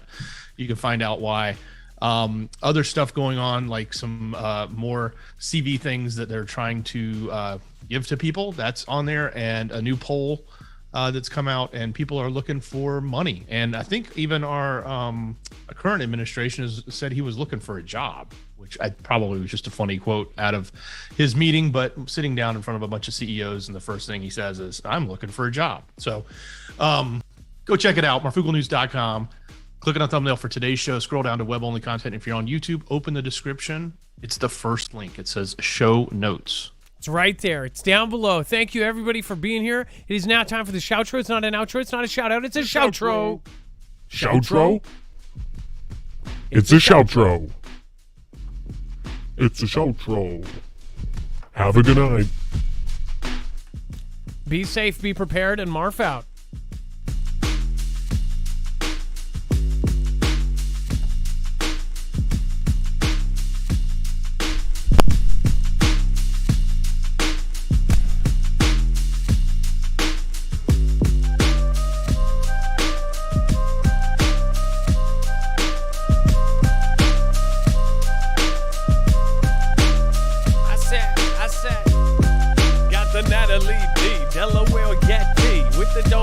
Sonia, DJ Na. Oh, everybody go to November. Remember, Billy Leather, James Fox on the mystery school. Everybody hanging out with Foogle School. Aaliyah and the Catherine Hole. Trigger warning and the Carol Stone. Dola, bring it back now, Ola. Botox for common people and Ebola.